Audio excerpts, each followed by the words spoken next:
नमस्कार दोस्तों, मैं सुनील सिंह। आप सभी को जैसा मैंने बता रखा है कि मैं कक्षा 10 और कक्षा 9 की एनसीईआरटी गणित के प्रश्नों को हल करवा रहा हूँ। उसी क्रम में कक्षा 10 का प्रश्नावली जो आपकी आखिरी है 4.3, जिसका जो चैप्टर का नाम है द्विघात समीकरण, उसको समझने का प्रयास करते हैं। तो उसके लिए कुछ बेसिक कंसेप्ट मैंने लिख रखे हैं, पहले उसको समझ लेते हैं। 4.3 को अगले वीडियो में कर लेंगे। तो देखिए क्या है, द्विघात समीकरण ax² + bx + c = 0 के मूलों की प्रकृति इसके विविक्तकर द्वारा निर्धारित की जाती है या किया जाता है।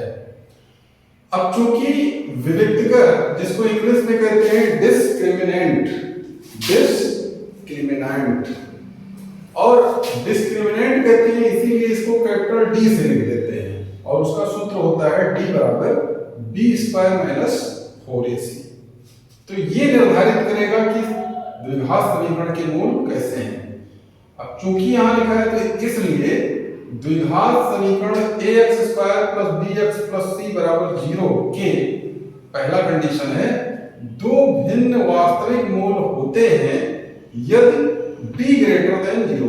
अब d > 0 का मतलब है b² - 4ac > 0। इसी प्रकार दो बराबर वास्तविक मूल होते हैं यदि d = 0 हो, यानी b² - 4ac = 0। तीसरा कंडीशन है यदि कोई वास्तविक मूल नहीं होता है यदि d < 0। अब <0 <0 इसका मतलब क्या है?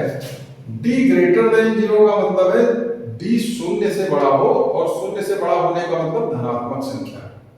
d = 0 ये तो आप लोग समझ रहे हैं। d < 0 इसका मतलब होता है शून्य से छोटी संख्या, और शून्य से छोटी संख्या कौन सी होती है? ऋणात्मक संख्या। शून्य से बड़ी संख्या धनात्मक संख्या, ये आप लोग जानते हैं।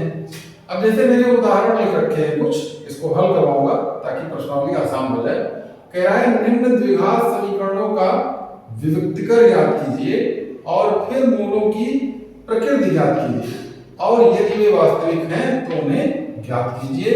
पहला उदाहरण दिया गया है 2x² - 4x + 3 = 0। दूसरा है x² + 7x - 60 = 0।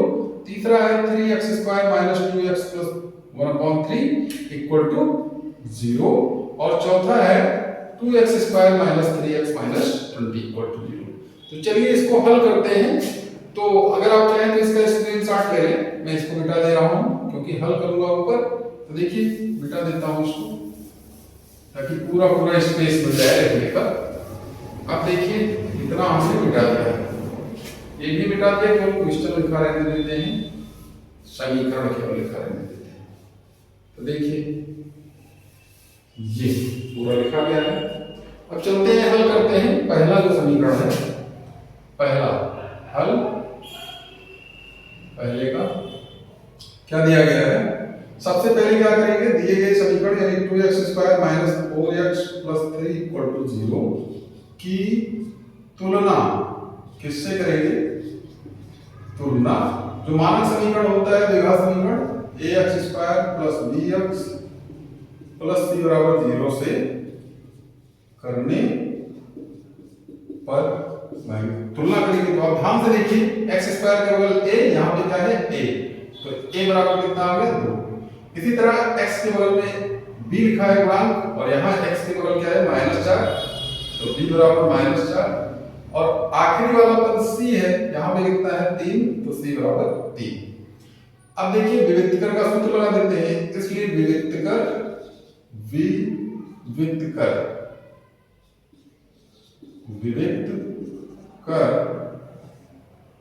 d बराबर क्या होता है सूत्र?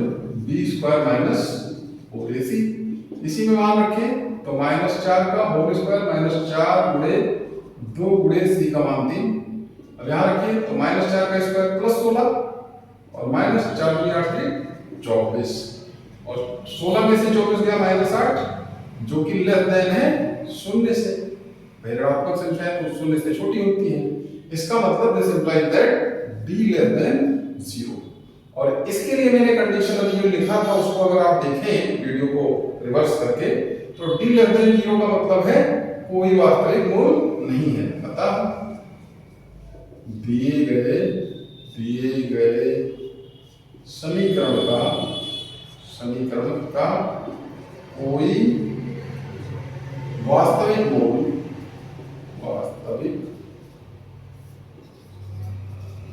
मूल नहीं है।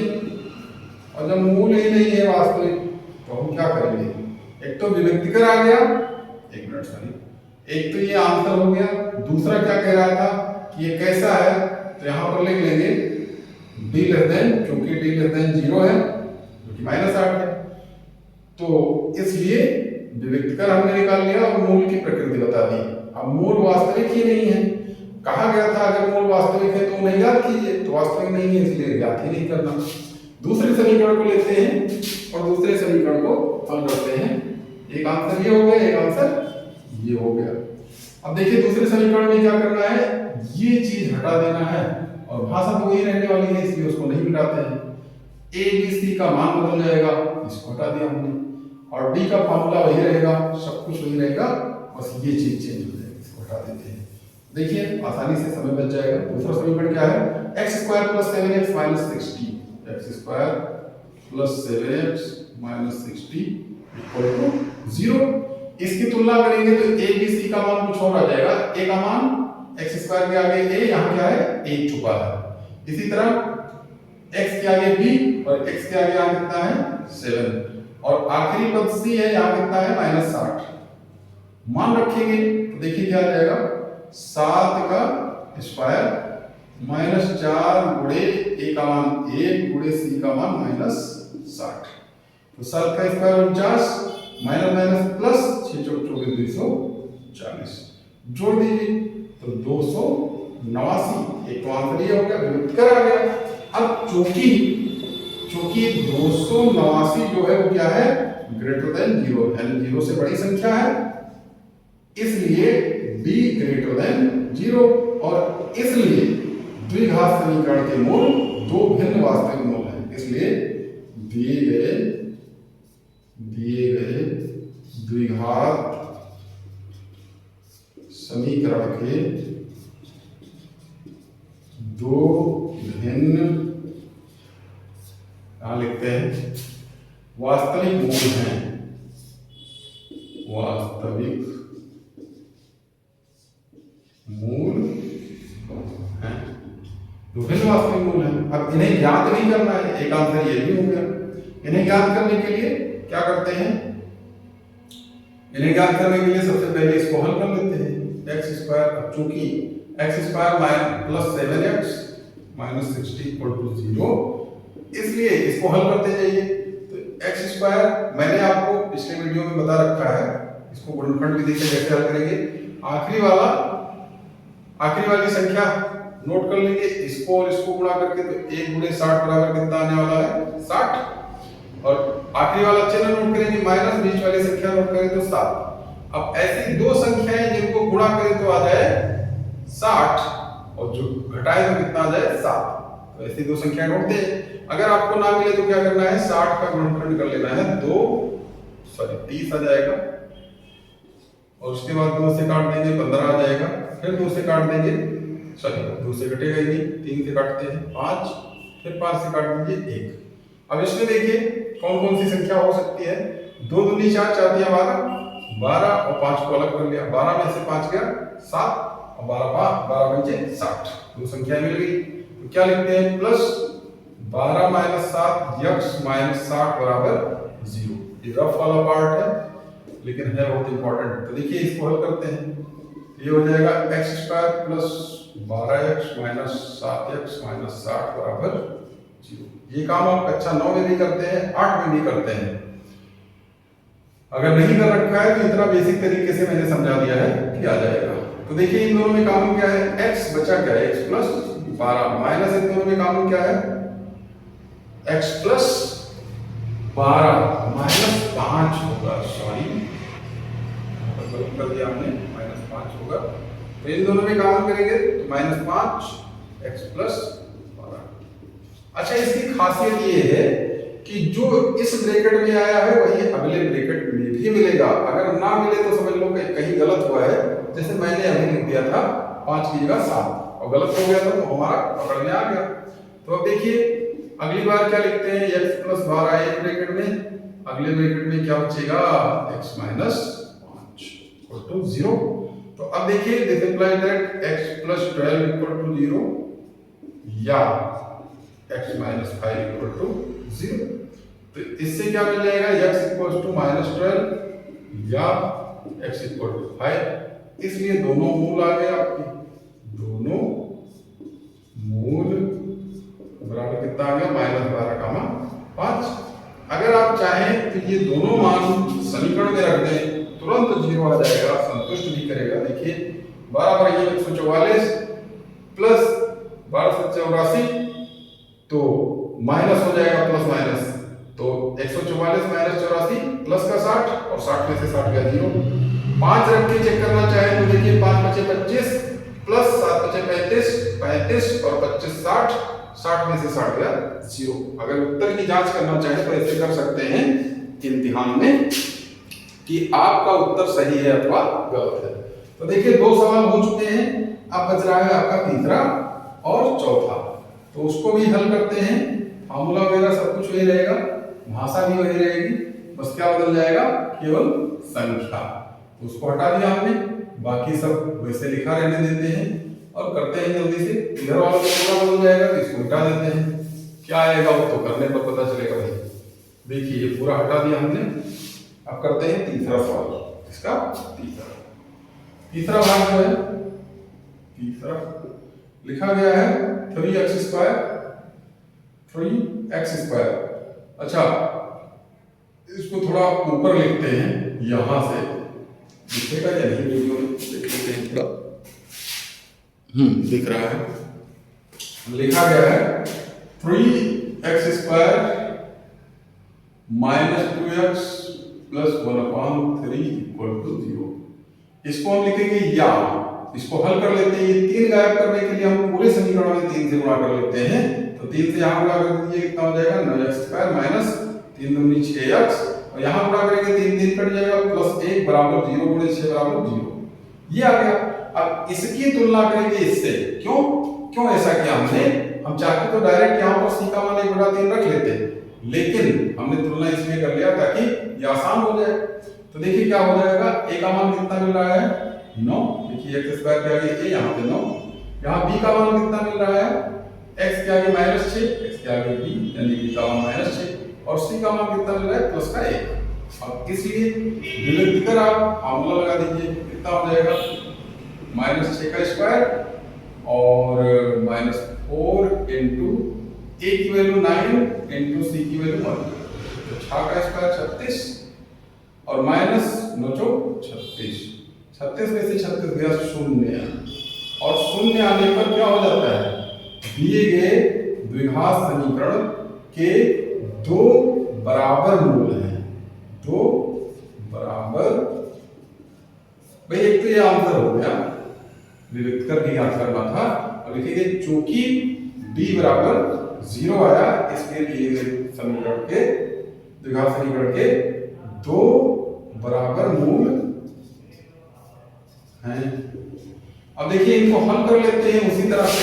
कौन कौन से बराबर मूल आएंगे, चूंकि 9x square minus 6x plus 1 equal to 0, इसलिए इनका गुणनखंड कीजिए तो 1 गुणे 9 कितना हो जाता है 9, आखिरी वाला चिन्ह प्लस बीच वाली संख्या 6। ऐसी 2 संख्याएं जिनको गुणा करें तो 9 आ जाए, प्लस करें तो 6 आ जाए, बड़ा आसान है। 3 और 3 ना जान पाए आप लोग तो 9 को काट लें, 3 3 फिर 1, 3 3 मिल जाएगा। ये कितना हो जाएगा 9x square plus bracket sorry minus था, देखिए यहाँ माइनस है तो यहाँ भी माइनस आएगा, plus 3x plus 1 equal to 0, this is rough. तो अब देखिए कितना आ जाएगा 9x square minus 3x plus 1 equal to 0, ये कितना हो जाएगा, इन दोनों में कॉमन क्या है 3x, तो बचेगा क्या 3x माइनस 1 कॉमन है तो 3x माइनस 1 इक्वल टू 0। अब देखिए पूरे में क्या कॉमन है 3x माइनस 1, तो अगले ब्रैकेट में भी कितना आएगा 3x माइनस 1 इक्वल टू 0। अब देखिए एक बार 3x माइनस 1 इक्वल टू 0 या दूसरी बार 3x माइनस 1 इक्वल टू 0। तो यहाँ से कितना आ जाएगा 3x इक्वल टू 1, यहाँ से क्या आएगा 3x इक्वल टू 1, माइनस 1 को उधर भेज दिया प्लस 1 हो गया। इसी तरह यहाँ माइनस 1 को उधर भेज दिया प्लस 1 हो गया। अब देखिए x 3 उधर इधर गुणा कर रहा है, उधर जाके भाग कर लेगा, तो 1/3 या x बराबर 1/3, इसलिए दोनों मूल क्या आ गए 1/3 कामा 1/3। और देखिए ये चीज हम पहले ही चेक कर चुके थे कि दोनों मूल कैसे होंगे बराबर, और बराबर आ भी रहे हैं। ये हमारा उत्तर हो गया। एक उत्तर ये हुआ, एक उत्तर ये भी हो गया। 3 सवाल पूछा था, एक उत्तर ये हो गया। तो इस प्रकार तीसरा क्वेश्चन हो गया। अब हम करेंगे चौथे प्रश्न को और देखते हैं इसका आंसर क्या आने वाला है। देखिए चौथा प्रश्न करते हैं।